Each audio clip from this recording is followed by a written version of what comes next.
King Los's verse in particular, he talked about being raised in the '80s when brothers were made tougher.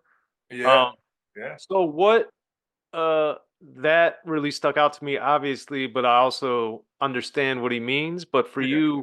for you as a producer, for you as a rapper, like when you heard that, what did you think?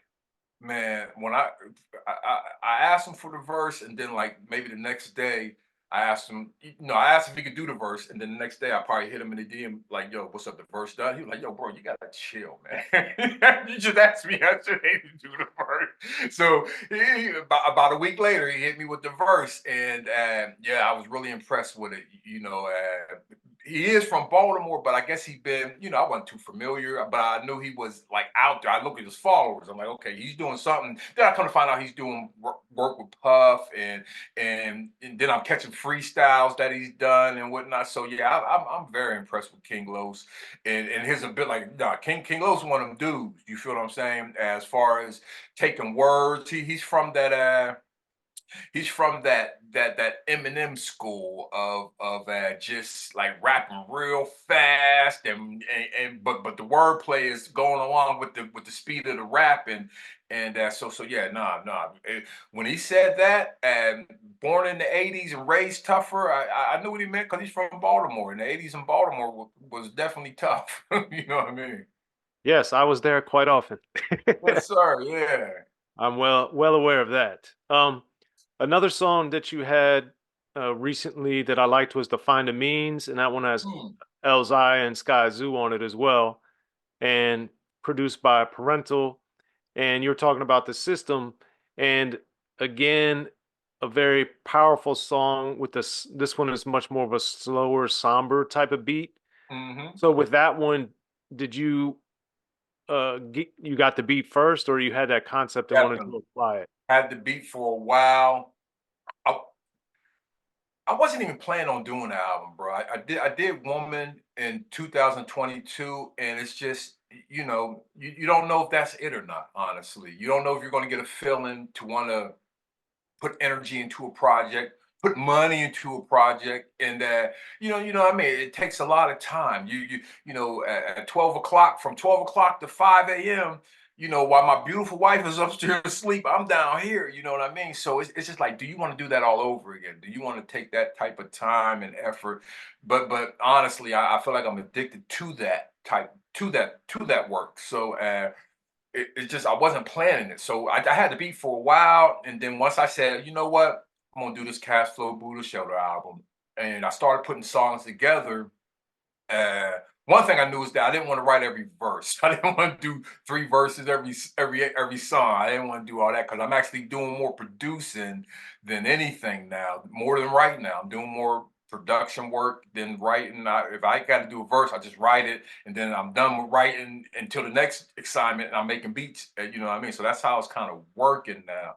But I knew, from hearing the beat and hearing how it was coming, and I wrote my verse. I said, okay, this is a verse I need spitters on. This is a verse, this is a song that I need, guys that can really, challenge me. Although I wrote my verse first, I wanted guys that, I knew could do better. You know what I'm saying? Like I feel like Sky Zoo and Elzhi did better. You know what I mean? And that's what I wanted. Cats that can spit better than what I did on that. You know what I mean? And again, with the somber East Coast rainy weather type of feel, they definitely held that down. Yeah, no, I think all three of you did a great job on it, and I wanted you to talk about each one of them in particular because Elzhi, Yeah.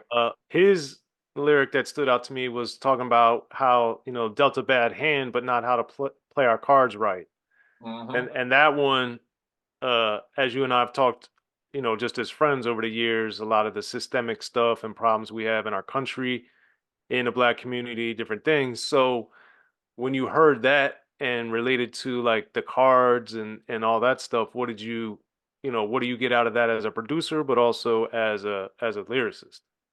And Elzhi, every bar takes your mind somewhere. So he does 16 bar. Every bar you have to analyze and see where it takes you. So by the time I got there, you know what I mean?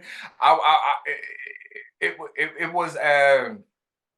it, I don't know if I had any type of feeling that I could describe more. It was just refreshing, man. You know what I mean? To hear good art, to hear good rhyming done perfectly, and it's actually something that's going to be on your project.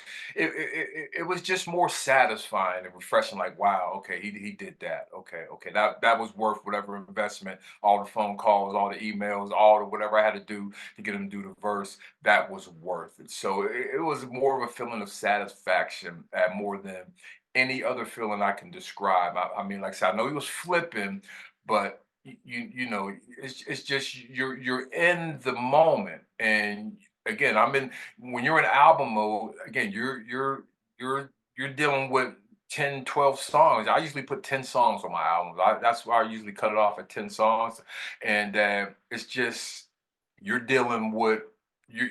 I'm dealing with Elzhi's verse, but I got this song in the scraps I'm working on that I got a Master Ace verse and the RJ verse for that I'm trying to complete at the time. You feel what I'm saying? So it's just like you got a bunch of kids and not one gets too much attention. I know Elzhi wouldn't send me a verse unless he felt it was his, his top work, and that's always been my opinion about MC and their work.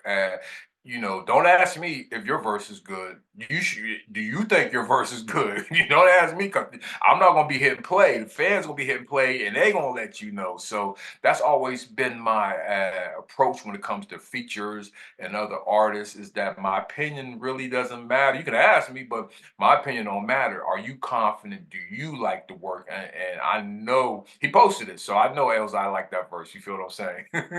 Yeah, for sure. And with Sky Zoo, the thing about his was where he had the three or four lines where Oh he yeah, with yeah. the middle passage and all that Oh, other stuff. man, what the fuck? So Yeah. what other than saying that when you first heard it, like what now looking back, like that is a very amazing section of lyrics right there. Sky Zoo, he takes you he takes you from here to there. It's kind of like a connected dot, man. He got connected dot rhymes. You know what I'm saying? Like who put a marker here? Okay, remember that. Now I'm gonna go here. All right, remember that. I'm gonna go here. Now remember that, and this connects to up here, and then I'm gonna drop something new. So it's just like he's real tricky and with his wordplay. I guess that's the word you want to say. He's real tricky with it as far as, and the great part about it is, it's going to be on some positive shit when he does it. Like it's not going to be on no sex. No, I'm not even.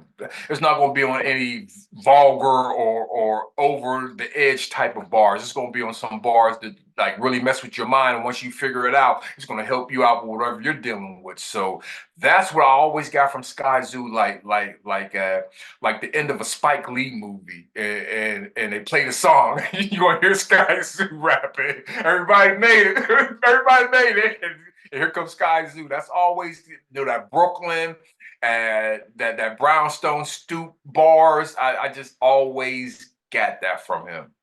Hmm. Okay. Yeah, so I'm excited to hear the album. What's the plans for it? Get When it it's done. I'm trying to when get. when Look, it's I'm trying ready? to get.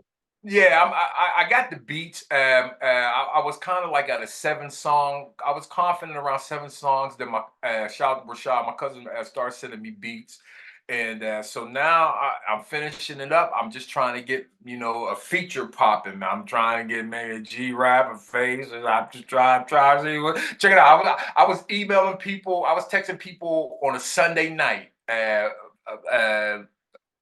Basically around Christmas or whatever, right before that face Tiny Desk drop. I'm emailing people in Houston. Yo, man, check it out, man. Somebody know Face, man? I can get a Face bar, man, whatever. And then I woke up that morning, Tiny Desk, and I said, man, it's out my league. Fuck the Face bar. Yeah, man, but yeah, I'm just trying to get maybe a couple more features. I told myself if I can't get it, I'll write it myself. But nah, I want the feature for the feel, like maybe. I can't give a feel of a situation that might happen in Houston or Louisiana. I want to, or even I want another person to give the descriptions on the song I'm working on. So that's where I'm at. Just trying to tighten up maybe one or two more features, and then hey, this joint ready to go, man. This joint sound Okay. good too. Gotcha. Now, I've known you for 20 plus years, coming up on 30, it feels like. And I Yes, wanted to sir. know, as you're, because you have a lot of music that I want to talk about Sure. now. But the thing is, uh, Pittsburgh, you went to University of Cincinnati, shout out your sweatshirt there. Yes, And sir. and then with Jay Rawls with Lone Catalyst, Ohio connection Mm. there. And recently with the Women Project, with the ABOR VFT Yeah. and the and Yeah. the VFBOYAB Yeah. albums, very political. Lone Catalyst had a different vibe to me, uh, orally, aesthetically, sonically, lyrically. So as your career has gone on, you've expanded quite a bit, in my opinion, lyrically and sonically. So Mhm. what do you attribute that to? I think one thing is just making the beats, just being like more production, knowing what's going on with the equipment more, having my own equipment. That's probably was one of the big. Like I had a chance to get an MPC when I was living on Calhoun, and no, living on Vine Street in Cincinnati for $1,000. I didn't take it because I didn't want to owe nobody $1,000, but I should have took it from my man Elliot because I always had like a music ear, you know what I mean? But I never had the equipment. So I was late. I was the late guy getting the equipment. And once I got my equipment, got my first MPC, it just changed things because I could actually manipulate the sounds that I had in my head. Like oh, okay, uh, Dre did it like that, but then let me get an MPC and see what I could do with it, you know. So I finally had that access to be able to manipulate the sounds. Writing, I've been writing since like the sixth, fifth grade, honestly, writing poems and stuff like that. So the writing is just 51 now, so the writing is almost as easy as washing dishes, dude. I mean, it's you just have to go there. And like people are saying Benzino is Ghost wrote his diss to Eminem. I'm like, no, he didn't ghost write it. He just actually sat down and focused. If you sit down and focus on something for 30 years, let alone 30 days, you'll probably get better at it. So uh, that's probably, but going back to your point, that's probably what helped me out more is just being in control of the boards more, controlling the knobs more. That just took me somewhere where I could actually not have to ask somebody to do it. I can go get it myself and then do it myself, and that's just been like it's like freedom to be able to get these. Like I said, because I I'm a bedroom keyboardist. I want to say when I was 10 years old, I got an organ, and eventually the legs fell off, but that damn keyboard was by my bed from 10 years old to when I went to college. I would come back from UC, and that keyboard was still there. So I was like a, playing the organ, just playing. I could play Archie Bunker like a motherfucker, boy. You know what I mean? So, and I was always playing by ear. So just to be able to have equipment again around me, it's just yeah, man. It's something different, man. It's definitely it's therapeutic as well because again, I don't read a note at all, but I can get on that thing and just start playing stuff and trying to find the right key, and then it's kind of like a puzzle, man. So I really enjoy that for just recreation alone.